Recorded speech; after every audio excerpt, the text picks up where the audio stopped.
Families of those killed in the Lewiston mass shooting and survivors say while they are thankful for the funds that were raised by Maine Community Foundation in response to the tragedy, they're now skeptical of fundraising efforts after learning about how the money was distributed. As News Center Maine's Raya Wooten reports, some survivors received less money from the foundation than the nonprofits did. Those survivors say they now have some distrust. She's a survivor.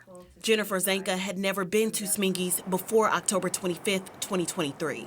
I heard the noise and I turned around and I knew immediately that it was a mass shooting. Some memories from the night Robert Card stormed in the bar with a high-capacity rifle are blank for Zanka. So memories came back, but one memory that hasn't is that I don't know exactly when I was shot. That I definitely felt it, felt like my arm exploded. The bullet shattered her humerus bone into pieces. She no longer has a deltoid muscle.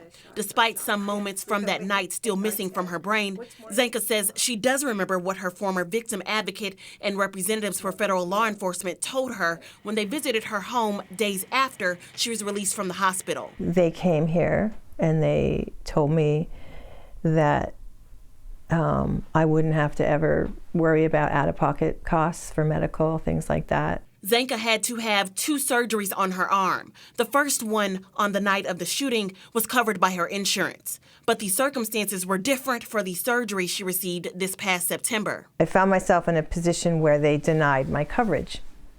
So then I owed the hospital $93,000. And I'm thinking, okay, well, now what do I do, right? And there was no answers. Nobody had an answer for me. The Maine Community Foundation organized the Lewiston-Auburn Area Response Fund. Families of those killed and survivors received various amounts of money from the fund, while 29 nonprofits each received nearly $66,000. I didn't even receive half of what they received from the Community Foundation, but it's still a gift. Last year, the legislature approved Governor Janet Mills' proposal to allocate $5 million to a new fund that will support Lewiston mass shooting victims and survivors with out-of-pocket expenses that are not covered by insurance, but the funding will not be available until October of 2026. That's a long time to try and figure out how to financially get through that time.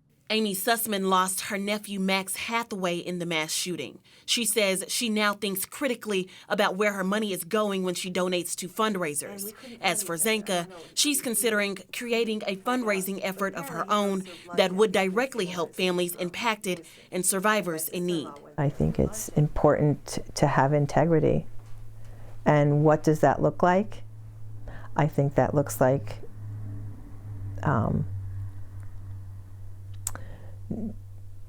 not having those gray areas. In Auburn, Raya Wooten, News Center Maine. And after months of battling with her insurance, Zanka was able to get that surgery covered, but she says some survivors have not been as fortunate as she has.